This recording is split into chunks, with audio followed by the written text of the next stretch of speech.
Hello, parents. Thank you for being with us today. Today, we're going to talk about pre-kindergarten full-day programs. And my name is Marisol Castrita. I'm the Director of Early Childhood Programs. And with me, I have the pleasure to share the screen with Mr. Fuentes. This is Justin Fuentes. I'm the Executive Director with the Office of School Choice Performance.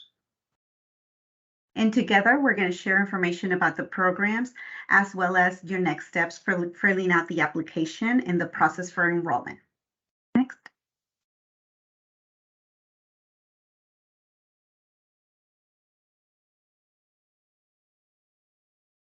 So the first thing I want to share with you is that Houston ISD has approximately 160 campuses that offer full-day pre-K program for our 3 and 4-year-old students.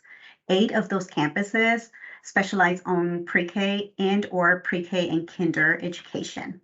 So within those campuses, we offer different types of programs. As you can see here on the screen, of course, we have the traditional English program, the bilingual in Spanish, ESL, dual language in 4 different languages. And of course, we have Montessori programs as well as special education programs to meet the exceptional needs of our students.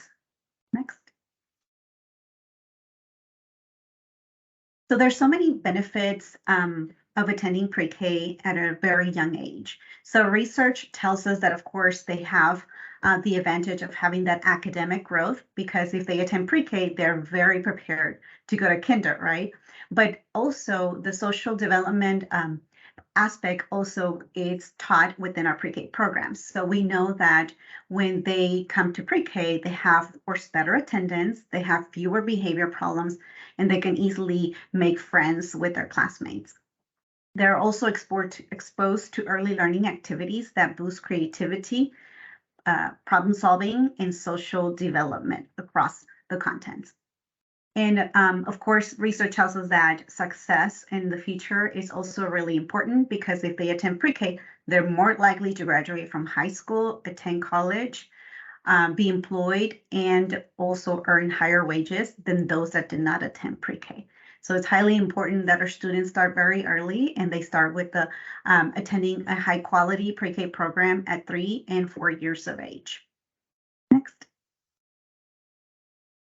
So you must be wondering, what do children do all day in pre-K, right?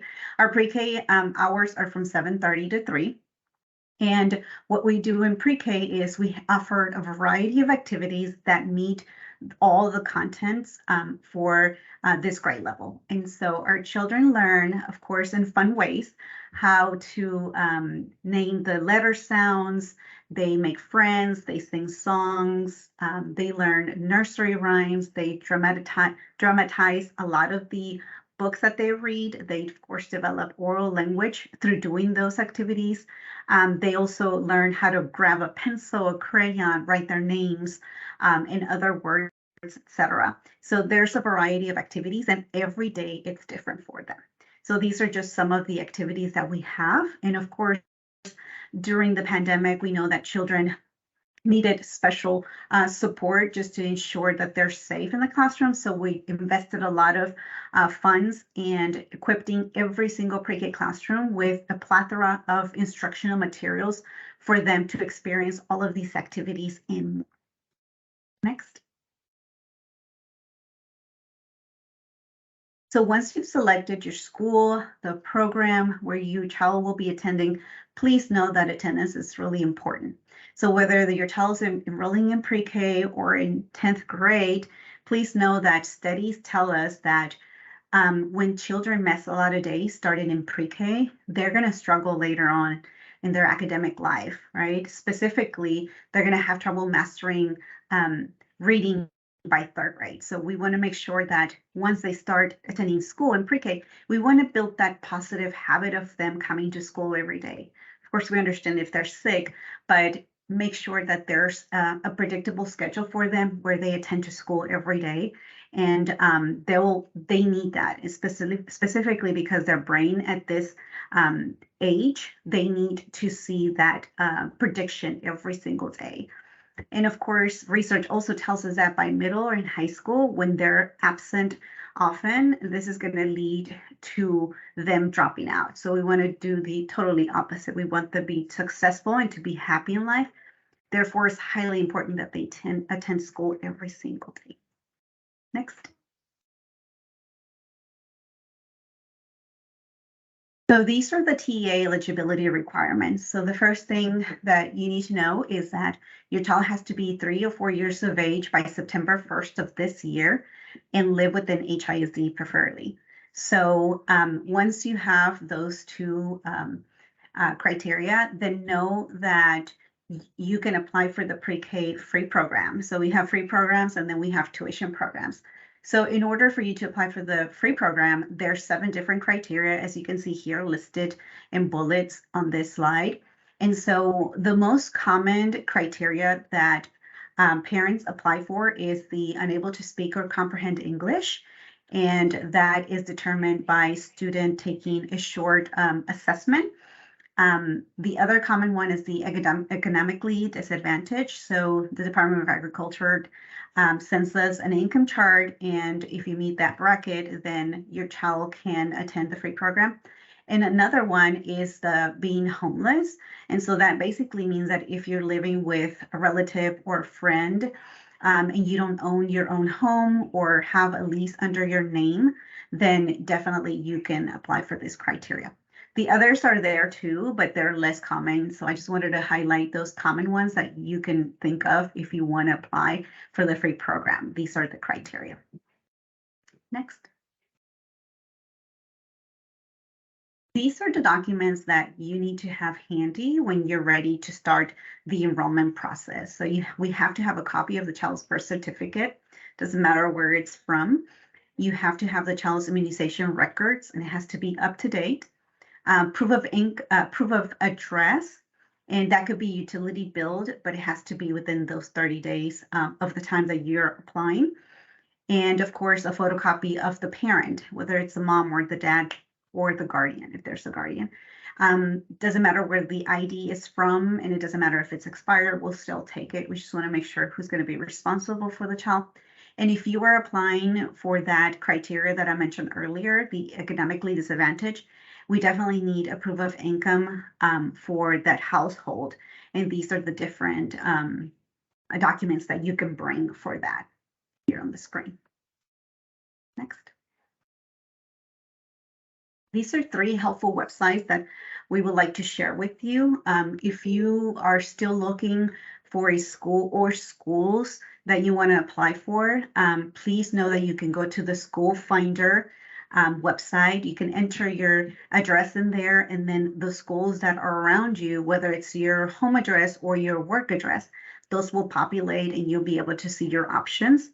The second website is my pre-K curriculum website, and in there you'll find information similar to what I just presented to you around the benefits, the criteria, the income chart, our HIPPY program, that's also a free program if you want to or not enrolled in our HISD pre-K program, that's also there available for you.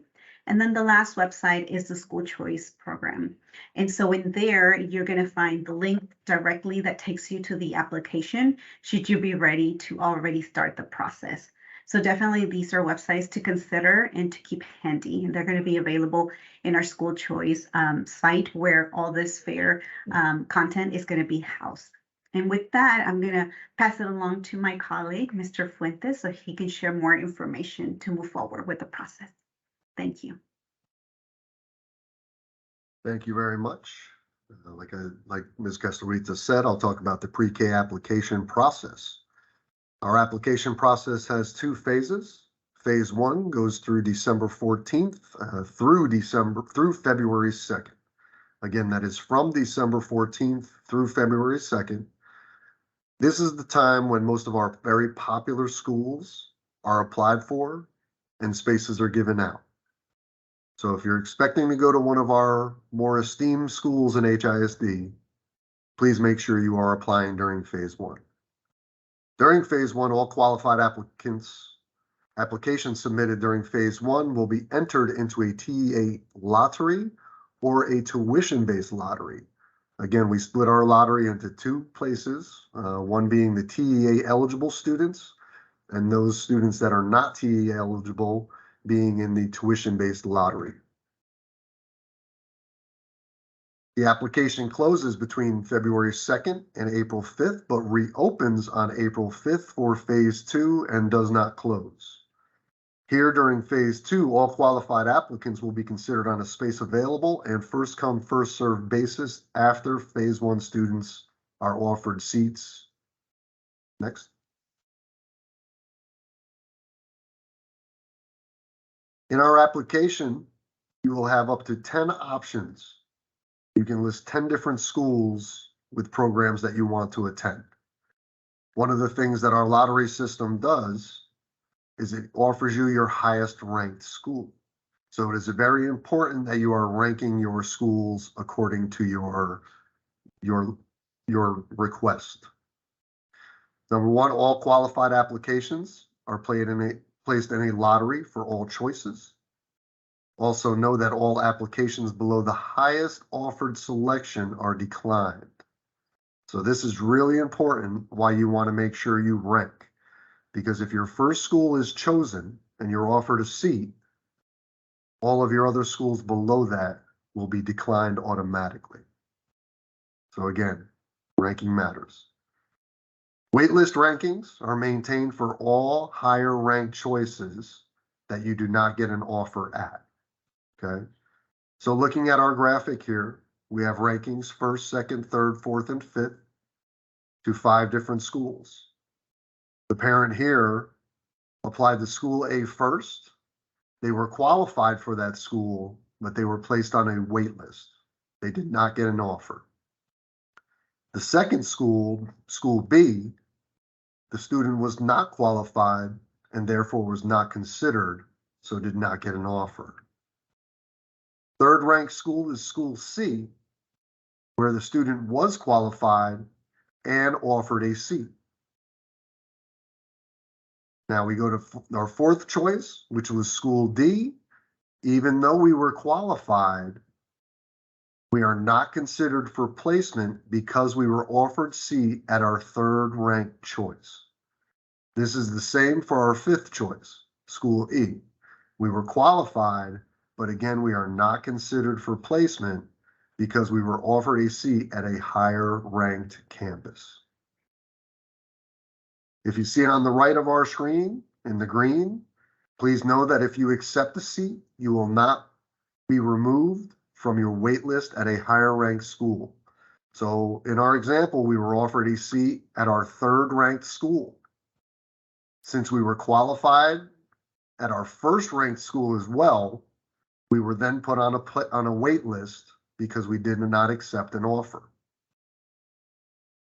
Our other note on the side in red, very important, that if you are a current HISD student and you have a transfer to another campus, by accepting the seat, you will automatically forfeit your current transfer for the next school year.